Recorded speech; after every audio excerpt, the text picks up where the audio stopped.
What is going on, everybody? Royal Rapids here, and welcome back to another Pokemon Fire Red Legendary Solo Run. Today, we'll be taking on the Trio Master of the Weather Trio, that being the Dragon and Flying type Legendary, Rayquaza. Now, if you watch the Groudon and Kyogre videos, you'd know that both of them did absolutely phenomenal, with Kyogre even managing to finish the playthrough without a single death in the entire run. Now, Rayquaza is statistically better than both Groudon and Kyogre, but its typing I do think will lend it some problems, especially in the Elite Four with the Ice-type trainer Lorelei. Now, as you can see on the screen, Rayquaza has 105 HP, 150 attack and special attack, 90 defense and special defense, and a very solid 95 speed. For Generation 3 standards, even Rayquaza's lowest stats are actually quite solid, and with the access to badge boosts in this game, which give you a 10% boost to all stats besides HP, I believe, Rayquaza should be outspeeding and one-shotting the vast majority of this game. And even if it is not able to one-shot an opponent, its defenses and HP are like well above average and very, very respectable for average Pokemon standards. So I doubt Rayquaza is going to have any problems unless it's facing late game 4 times damage like the aforementioned Lorelei fight. I doubt Rayquaza is going to be taking Ice Beams and Blizzards very well, but outside of that, I doubt this Legendary Dragon is going to have any trouble, so I elected to give it a neutral, bashful nature. All its stats are good on their own, and with badge boosts, I don't think it needs any help on any particular stat. A good thing for it here is with its base 150 special attack, it does start out with the special stab move Twister, which even though it has a pitiful like 30 base power, should be able to 1 or 2 shot most of the early game threats. First up here is Brock, and Brock's rock types have terrible special defense, and I have a stab move with the base 150 special attack. So Geodude just wastes time going for a defense curl, 2 Twisters down the Sentient Rock, and in comes Onix. Onix is kind of fast and can hit a Rock Tomb here, but since the AI views Rock Tomb as a speed control move, it only goes for it once after it outspeeds, meaning that 3 Twisters take down the Rock Snake, and we have earned a very easy first gym badge over the Rock Trainer Brock. Now, things aren't going to get that much harder from here on out as we head into Mount Moon and get our first level up move, that being the Rock-type move Ancient Power, before taking our fossil decision of the Helix fossil, because why the heck not, right? Next up is the Water-type trainer Misty, and we do resist her Water-type attacks, and even though she has a Psychic-type in Starmie, which would be neutral against, Starmie doesn't actually have any Psychic-type moves. So as it just goes for Swift a couple times, it looks like Twister would have been a 4-shot. However, I like to go for Ancient Power, which gives me the lucky 20% Omni boost, allowing one more Twister to down the Starfish and earning us our second gym badge. I'd like to teach Water Pulse to get some decent coverage and better handle the rock ground types we're going to be encountering, especially in Rock Tunnel up soon, before taking on rival number 2. Now here on Nugget Bridge, the rival ain't too much of a problem. We take out his Pidgeotto in 2 shots, leading into Rattata, who gets in chip damage and goes down in 1 hit. In comes Charmander, but a Water Pulse drowns the Lizard, leading into Abra, who has no attacking moves, and gets rocked to death by the Rock-type Ancient Power, earning us the victory over the rival, earning us the right to check out Bill, and head to the SS Anne. But before further ado, though, we get a very good stab move at level 20, that being Dragon Claw, which is going to be our bread and butter for the rest of the game. And, you know, as you can see, Rayquaza is getting a lot of tools at its disposal very early on. Even though it's at similar level to a lot of these Pokemon, its ridiculous stats and also access to a great stab move this early means that pretty much every trainer is going to be an outspeed one-shot for the majority of the game. Next up is rival number 3 on the SS Anne, and this match is going to be even easier than the first one with access to Dragon Claw.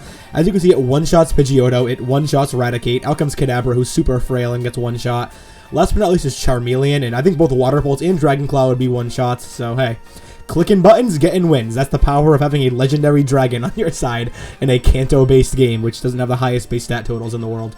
After saving with an hour and 11 minutes on the clock, it's time to take on the Electric-type gym leader, Lieutenant Surge. His Voltorb and his Pikachu both have paper-thin defenses, meaning a Dragon Claw downs the sentient Pokeball and also the oversized Rat, leading into the even more oversized Rat, who manages to live a hit and also proc static. However, Surge just heals and then goes for Double Team, and we connect to Double Team in Paralysis for an easy, deathless third gym battle over Lieutenant Surge. Now the early game out of the way, let's see how our Legendary Dragon does in the mid-game. I first off start by electing to replace Ancient Power with Rock Slide. Even though Rock Slide has less accuracy, it has more power and more PP, meaning we can get more use out of it. And also later on in Rock Tunnel, I do end up learning Dragon Dance, which, spoiler alert, I'm not going to use at all because Rayquaza is good enough without it. Next up is Erica, who we quad resist her stab grass moves, and also we have ridiculous power in the form of stab Dragon Claw. Victory Bell and Tangela get one shot, we go to level 33, and out comes the bulkier Vileplume, who survives and goes for Stun Spore. But Erica just prolongs the inevitable, hits a couple soft acids, and we finally break through Paralysis, earning us the easiest 4th gym badge of all time. I didn't expect that one to be a challenge at all, though, so let's see if Giovanni can pose more of a challenge. I doubt he will, because he kind of sucks, especially in this fight. Out comes Onyx, but Water Pulse obviously gets the quad effective one-shot.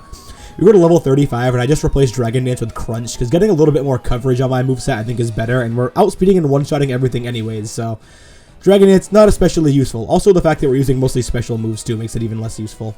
I go for Water Pulse on Kangaskhan for some reason, but it doesn't end up actually doing any damage, just going for Tail Whip, and we ended up taking out with a Crunch, earning us the victory over Giovanni, picking up the Sylph Scope, and taking on the right to head over to Lavender Tower. 2:20 on the clock, and time to take on rival number 4, who I don't think is going to be much more difficult than the rival battles that preceded him. Out comes Gyarados, and after the Intimidate, even though Rock Slide's super effective, Dragon Claw will do more damage. Crunch would have one-shot, but so does Dragon Claw as Execute goes down. Kadabra goes down in one hit as well, and out comes Charmeleon, who goes down in one hit. Without an 11 level advantage over his middle stage evolutions, I really don't think that Rayquaza was in any danger at all in that fight. Now up against the Ghost Marowak here in the tower, 2 Water Pulses get the job done. We finish up the tower, talk to Mr. Fuji, and earn ourselves the right to head to Sylph Company, taking on yet another rival battle. This one actually has the potential to be pretty hard with a massive level jump. Now, he's about on level with us at this point, because we haven't taken on either Sabrina or Koga yet. Gyarados does actually get an Intimidate off, but Rock Slide flinches and we outspeed with the Dragon Claw for the KO. Even after Intimidate, quad effective Rock Slide manages to take out the Charizard in one hit, and for some reason he still has Execute in this fight, meaning you can one-shot him and the following Alakazam with Crunch, leveling up to level 40, defeating the rival and earning the right to get the HM Lapras. That's the real prize of this fight. Next up is the final Giovanni fight of the Rocket plotline, and typically this fight is not too difficult as he has some middle evolved Pokemon still. I forget that Nidorino isn't a ground type yet, so I go for a Water Pulse, but obviously Dragon Claw polishes it off. In comes Rhyhorn, and yeah, what do you think's gonna happen? Next up is Kangaskhan, not the most powerful Pokemon in the world, and 2 Dragon Claws with a Kangaskhan Mega Punch in between get the easy KO, leading to Nidoqueen, who is part ground type. However, I do think that Dragon Claw would have done more damage. After that, Poison Point procs, but since we outspeed, a couple more hits get the job done, and the Rocket plotline is finally complete, allowing for the boss rush portion of the Kanto Games, which is my favorite part for solo runs, to finally come underway. Pick up the useless Master Ball, save with 2:51 on the clock, and start our gauntlet with the Psychic-type trainer Sabrina. Now with 150 special attack and access to super effective Crunch, I don't think this fight is going to be a problem at all. Obviously, Kadabra and Mr. Mime go down in one hit. Out comes Venomoth, who I probably should have Dragon Clawed. We actually get confused, and it starts plugging away with Psybeams, and eventually we snap out of confusion, take out the Moth, and one-shot Alakazam with another Crunch, earning us an easy 5th Kanto Gym Badge over the Psychic-type trainer. Next up is going to be the Poison-type trainer Koga, who I don't think is going to be that much harder. We don't have any super effective damage, but he has unevolved Pokemon, as you can see. Dragon Claw one-shots Coughing. It's going to 2-shot Muck, even through Minimize. We go to level 44, allowing us to take on the second Coughing that he has for some reason. And finally, last out comes Weezing. Dragon Claw does over half. He heals up with a Hyper Potion, but since we outspeed, we end up getting a critical hit downing the Weezing and earning us an easy Deathless 6 gym battle over Koga. Next up in the gauntlet is the Fire-type trainer Blaine. With his intimidating Growlithe and Arcanine, this can be kind of difficult, but since we're mostly a special attacker, I don't see this being much of a problem. Water Pulse one-shots both Growlithe and Ponyta as Rapidash comes out. Dragon Claw can't quite get the one-shot, but since we outspeed, we can just go for a couple more attacks, earning us an easy victory over the Flaming Horse. Out comes his ace, that being his good old trusty level 47 Arcanine, but Dragon Claw does over half. He misses the takedown, and a second Dragon Claw polishes off the Fire Trainer, earning us the 7th badge and also the badge boost for special attack, which is going to be pretty clutch for Rayquaza, who, as you can see, is running 3 special attacks on its set. Last but not least is the absolute joke of a trainer, Giovanni, who pretty much everyone destroys as long as you have a halfway decent stab move.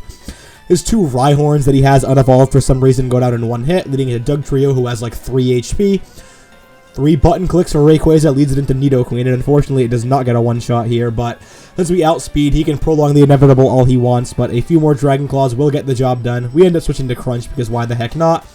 We go to level 48, in comes Nidoking, who has worse defenses, and a single Dragon Claw one-shots the oversized monster, earning us the 8th and final Kanto Gym Badge, and the right to take on the Elite Four. Now, Rayquaza doesn't have a single reset thus far, which is pretty good, but like I said, the hardest fight in the game for it, which is going to be the Ice-type trainer Lorelei, is still up ahead. Here we are against the rival here before the league, who I don't think is going to be too much of a problem. We take out Pidgeot with a Rock Slide and a Crunch, leading into Gyarados, who wastes time going for a Rain Dance, allowing us to take it out with 2 Dragon Claws. The Rain Dance just powers up our Water Pulse to even more overkill the Rhyhorn, leading into Execute, who gets one shot by a Crunch. I guess he hasn't been to Celadon City yet to find a Leaf Stone. In comes Alakazam, whose frail defenses allow it to go down to a single crunch, just leaving Charizard, who gets polished off by a quad effective Rock Slide. Just kidding, no he doesn't, but Water Pulse gets the job done. That's my fault for not having a script, obviously.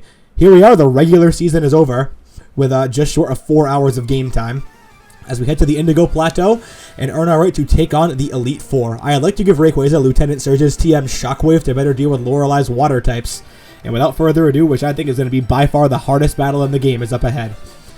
Lorelei leads with Dugong, who we do about have to with a Shockwave. Shockwave can't quite polish it off though, and as you can see, yeah, we're taking huge damage from Ice-type moves, even from a terrible Pokemon in Dugong. We end up taking it out with better damage rolls a second time, but we obviously can't one-shot Slowbro even with super effective Crunch, and it just polishes us off with a quad effective Ice Beam. I end up using all the rare candies that I got to elevate Rayquaza to a higher level before we try Lorelei again, but this is still going to be a roll of the dice fight, as it's not going to be easy taking on an Ice Trainer with a Dragon and Flying Pokemon.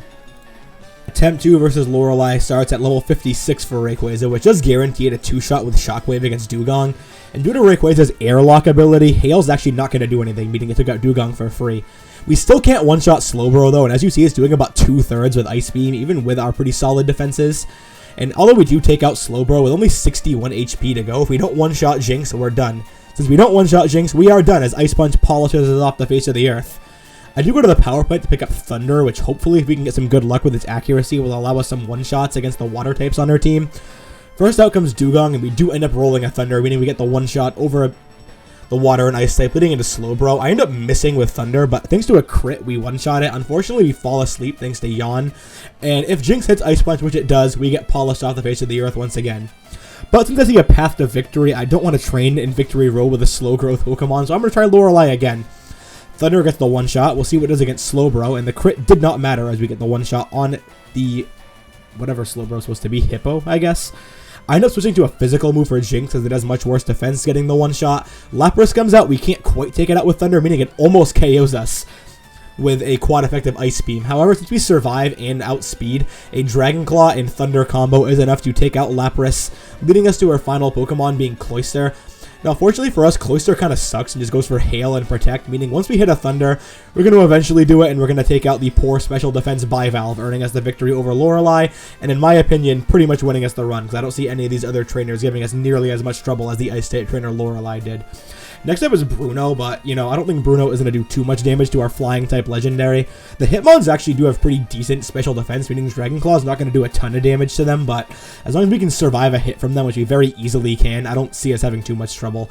Dragon Claw actually was not a 2-shot on Machamp, surprisingly, who has better HP than the Hitmons despite worse special defense. Although with a better damage roll, we do get the pretty easy 2-shot. Out comes Hitmonlee, who has worse defenses than Hitmonchan. And out is the final Onix. Obviously can't do any damage to us with this 3 attack, and 2 Dragon Claws get the job done over the Rock Snake, earning us the victory over the second Elite Four member. Next up is the Ghost and Poison trainer Agatha, who leads with Gengar. But if you know anything about Gengar, you know it don't have much defense, meaning a super effective Crunch can easily KO it. I go for Thunder on Golbat for some reason, which probably wasn't the right play, but hey, whatever works, works, right? Dragon Claw is going to be a 2-shot on Arbok, despite it intimidating and screeching us. But since we're using special attacks and we're going to outspeed in one shot anyways, neither of those debuffs matter, as Gengar and Haunter go down in 1 crunch apiece, as our Dragon Munchin on Ghosts earn the right to take on the other Dragon Master, that being Lance. Lance has himself a Dragon Flying type on his team as well, so we'll see who can win the, I guess not really mirror match, but you know what I mean. I am teaching Rayquaza Blizzard, which should be the only way that we can actually one-shot Dragonite safely. Although we do have super effective Dragon Claw, I do end up going for Rock Slide on Gyarados despite the Intimidate, and we managed to hit the 90% accuracy move 2 times in a row, earning us the right to take on Dragonair, who gets polished off by a single super effective Dragon Claw, as is the second Dragonair, who only sits at level 54. In comes Dragonite, and I go for Blizzard, which hits and gets the one-shot, leaving just Aerodactyl. Now, Blizzard would KO Aerodactyl, however, we end up missing it. I go for Rock Slide for some reason, which was not the right play, and Aerodactyl actually takes us out with Ancient Power. That was just player error, however, that wasn't actually Rayquaza's fault, meaning that in Attempt 2 versus Lance, things should go by much more smoothly. We have 4 resets for Rayquaza, all of which were in the Elite Four. I ended up going for Dragon Claw on Gyarados, still getting the 2-shot. And obviously, as you know, Dragon Claw will one-shot both Dragonairs, giving us level 59 in the process. Out's gonna come Dragonite, and unfortunately for us, I end up actually missing a Blizzard, but Dragonite just goes for Safeguard, meaning we have one more chance to hit it, and we do. giving us the right to take on Aerodactyl. I just go for Dragon Claw. Thankfully, no Omni Boost for the prehistoric Pterodactyl, and 2 Dragon Claws down the final Elite Four member, earning us the right to take on our rival in the champion to see if Rayquaza, who by far has the best game time of all the legendaries we've done thus far, let's see if we can beat the champion resetless. Rayquaza versus the champion of Kanto. Out comes Pidgeot, and I go for a Rock Slide. It actually, unfortunately, does not get the one hit. However, it does waste a full restore from green, which is nice, meaning one more Dragon Claw can polish off the bird, earning us the right to take on Gyarados. Now, Gyarados gets off the Intimidate, but doesn't actually really know any good moves, meaning 2 Dragon Claws can get the KO. Out comes good old Rhydon. We gamble on a Blizzard and hit it, getting the one-shot over the Rock Monster. Rayquaza has a chance to learn Extreme Speed, but I don't think this move is going to be all too useful in this fight, so I elect not to learn it. Out comes Alakazam. We outspeed and one-shot it with Crunch. I think it's not been a problem at all in this playthrough so far. We managed to not get the one hit on Executor, and we get put to sleep. However, Executor really can't do any damage. It goes for Light Screen and Egg Bomb. We eventually break through, but since Light Screen's up, we can't get a reliable 2-shot. However, once Light Screen wears out, Executor is going to be screwed, which it does on the second turn after it heals, meaning we can take it out, earning us the right to take on Game Freak's favorite Pokemon, Charizard. But one quad-effective Rock Slide gets the KO, earning Rayquaza the championship of Kanto, meaning that it has single-handedly brought us to become the champion of this region, just like its other brethren in the Weather Trio. Now, after completing all 3 of these runs, I can safely say that although Rayquaza was good, it was better than Groudon. Kyogre's water typing, and I think probably better stat distribution, means that although it did have a slightly worse time than Rayquaza, its 0 resets, I think, showed that it had a much more dominant performance over the Kanto games. At this point, though, we are splitting hairs, as all 3 of the Weather Trio Pokemon did outperform Lugia. At this point, I'd say Lugia's a solid number 4, Groudon's number 3, Rayquaza's number 2, and the Water-type Kyogre sits atop the throne of number 1. These videos are really fun to make, and if you guys do like them, I will very gladly make more in the future. There's plenty of legendaries to go. We still obviously have Mewtwo, Mew, the legendary beasts. We still have Ho-Oh to get through, Deoxys, Jirachi, Celebi. There's plenty of legendaries we can do in Fire Red, although I'm not sure if any of them are going to top Rayquaza's 0 resets. The water typing in the Kanto games is just too good, and Rayquaza's phenomenal stat distribution means that it's really hard for it to be killed. Although, I thank you guys for watching. I really appreciate, what you guys have done for the channel. We got a lot of views on these videos thus far. Over 1,000 on the Groudon video, over 2,000 on the Lugia video. And I hope you guys like this one, and I'll see you guys in whatever comes next. Goodbye.